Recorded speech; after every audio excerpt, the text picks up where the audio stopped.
রাজধানীর ইন্দ্রনগরস্থিত গাউছিয়া জামে মসজিদের উদ্যোগে বৃহস্পতিবার এক স্বেচ্ছায় রক্তদান শিবিরের আয়োজন করা হয়।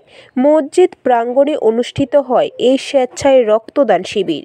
উপস্থিত ছিলেন আগরতলা পৌর নিগমের মেয়র দীপক মজুমদার, বিশিষ্ট সমাজসেবী পাপিয়া দত্ত সহ অন্যান্যরা।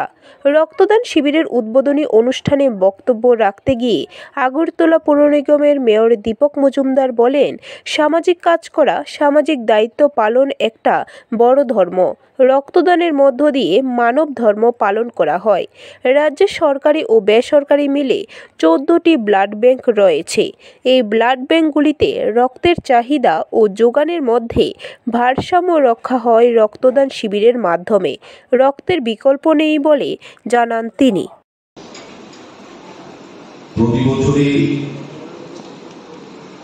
পুরসভা উৎসব গাউছিয়া সমিতির পক্ষ থেকে এই জামে মসজিদে অনুষ্ঠিত হয়ে থাকে। আমি বেশ কয়েকবার আসার সৌভাগ্য আমার এখানে হয়েছে। আমি দেখেছি খুব সুন্দরভাবে। এটা শুনতে মনে হয় ইন্দ্রনগর জামে মসজিদ, কিন্তু আমাদের রাজ্যে যে ঐতিহ্য এবং পরম্পরা তাকে সামনে রেখে আমি দেখেছি রাত ভোর শুধু মুসলিম সম্প্রদায়ের নয়, সমস্ত সম্প্রদায়ের লোকজন এখানে আসেন দোয়া নেওয়ার জন্য, আশীর্বাদ নেওয়ার জন্য। আমাদের রাজ্যের একটা ঐতিহ্য আছে, আমাদের দেশের একটা ঐতিহ্য আছে। এটাই প্রমাণ করে ইন্দ্রনগরের যে গাউছিয়া ওই মসজিদে যেটা উৎসব, এখানে সমস্ত মানুষের অংশগ্রহণ হয়।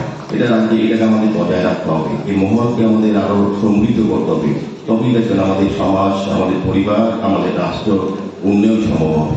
আমাদের রাজ্যে, আমাদের দেশে প্রধানমন্ত্রী নরেন্দ্র মোদীর নেতৃত্বে, আমাদের প্রফেসর ডক্টর মানিক সাহার নেতৃত্বে, সরকারের নেতৃত্বে আমাদের প্রতিটি জায়গায়, প্রতিটি ধর্মীয় প্রতিষ্ঠান খুব সুন্দরভাবে সুরক্ষিত আছে। যার যার ধর্ম, যার যার কর্ম তার মনে নিজের ইচ্ছা মতো করতে পারে।